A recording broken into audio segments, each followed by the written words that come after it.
नमस्कार, मैं राहुल कठेरिया। आखिरकार प्रधानमंत्री मोदी जी को नेता प्रतिपक्ष राहुल गांधी जी की बात को मानना ही पड़ा। इसको हम ऐसे भी बोल सकते हैं कि आखिरकार मोदी जी को राहुल गांधी के सामने झुकना ही पड़ा। देखिए, कल मोदी सरकार के मंत्री अश्विनी वैष्णव ने अचानक आकर ये घोषणा की कि मोदी सरकार आने वाले समय में जाति जनगणना कराएगी। जो मोदी सरकार जाति जनगणना के नाम से बिदक जाती थी, जो भारतीय जनता पार्टी के नेता अगर आप उनसे जाति जनगणना को लेकर सवाल कर दे तो वो नाराज हो जाते थे, गुस्सा हो जाते थे, उल्टा सीधा बोलने लगते थे। अब मोदी सरकार ने ये डिसीजन लिया है कि आने वाले समय में जाति जनगणना करवाएंगे, तो ये अपने आप में बहुत बड़ी आश्चर्य की बात है। इसको लेकर नेता प्रतिपक्ष राहुल गांधी जी ने कल एक प्रेस कॉन्फ्रेंस भी की और प्रेस कॉन्फ्रेंस में उन्होंने स्पष्ट तौर पे कहा कि ये हमारी बड़ी जीत है क्योंकि हमने मोदी सरकार के ऊपर प्रेशर डाला। और जाहिर सी बात है कि जिस तरीके से संसद में राहुल गांधी ने खुलेआम ये कहा था कि हम जाति जनगणना करवा कर रहेंगे, अगर आप नहीं करोगे तो जब हमारी सरकार आएगी तो हम जाति जनगणना करवाएंगे। इसको लेकर कहीं ना कहीं मोदी सरकार प्रेशर में थी, तो इसीलिए अब अचानक मोदी सरकार ने ये फैसला लिया है, वो भी बिहार के विधानसभा के चुनाव से पहले। तो कहीं ना कहीं मोदी जी बिहार के विधानसभा के चुनाव का भी लाभ लेने की कोशिश इसको लेकर करेंगे। तो इन्हीं तमाम बातों को लेकर मैं चर्चा करूं, लेकिन उससे पहले यदि आपने अभी तक हमारे चैनल को सब्सक्राइब नहीं किया है तो सब्सक्राइब जरूर कर लीजिए और घंटी के बटन को जरूर दबा दीजिए। देखिए, पहले भारतीय जनता पार्टी के नेताओं से अगर आप जाति जनगणना की बात कर दे तो आप बहुत वो गुस्सा हो जाते थे, उल्टा सीधा बोलने लगते थे।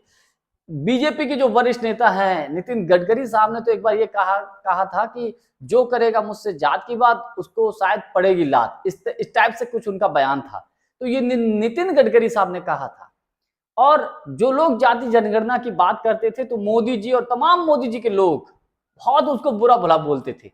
अब मोदी सरकार ने अचानक डिसीजन ले लिया है कि भैया हम जाति जनगणना करवाएंगे, तो कहीं ना कहीं इसमें राहुल गांधी का जो प्रेशर था वो काम आया। हालांकि इस मामले में लालू प्रसाद यादव जी, तेजस्वी यादव जी, अखिलेश यादव जी, समाजवादी विचारधारा के तमाम नेता भी इस जाति जनगणना का मुद्दा समय समय पर उठाते रहे हैं। राहुल गांधी ने कल जब प्रेस कॉन्फ्रेंस की तो उन्होंने कहा, देखो भैया, आपने जाति जनगणना को लेकर घोषणा तो कर दी है, ठीक है, हम आपका समर्थन करते हैं, लेकिन एक टाइम बताइए कि आप इसको कब शुरू करेंगे और इसको कब खत्म करेंगे, यानी कि कितने समय में आप जाति जनगणना करवाएंगे। ये राहुल गांधी ने सवाल पूछा है। और उन्होंने एक बात और कही कि जाति जनगणना जब आप कराएंगे तो उसका डिजाइन कैसा होगा। उदाहरण के तौर पर उन्होंने बताया कि एक बिहार में अभी कुछ समय पहले जाति जनगणना हुई और अभी हाल ही में तेलंगाना में जाति जनगणना हुई। तेलंगाना में कांग्रेस की सरकार है। बिहार में जब जाति जनगणना हुई थी तो उस वक्त महागठबंधन की सरकार थी, तेजस्वी यादव जी उस सरकार में मंत्री थे। लेकिन फिर राहुल गांधी ने कहा कि जो तेलंगाना में जो जाति जनगणना हुई, तेलंगाना और बिहार की जाति जनगणना में जमीन आसमान का फर्क है। यानी कि उन्होंने तेलंगाना की जाति जनगणना को बेस्ट बताया बिहार की जाति जनगणना से। तो राहुल गांधी का कहना यह है कि आप उसको आइडल के तौर पर, एक एग्जाम्पल के तौर पर ले सकते हैं। इसके अलावा तेजस्वी यादव ने जाति जनगणना की जैसे ही घोषणा हुई तो खुशी में मिठाइयां बांटी और उन्होंने पटाखे चलाए और उन्होंने कहा कि ये उन लोगों पर तमाचा है, उन लोगों के लिए तमाचा है जो हमें जातिवादी होने की बात करते थे। और लालू प्रसाद यादव जी जिस तरीके से आरएसएस और बीजेपी पर हमला बोलते हैं हम सभी जानते हैं।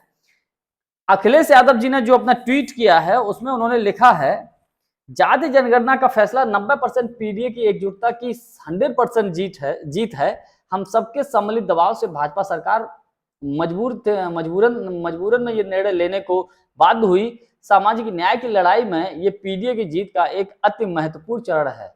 हालांकि आगे भी उनका बड़ा ट्वीट है, मैंने इतना पढ़ के सुना दिया आपको।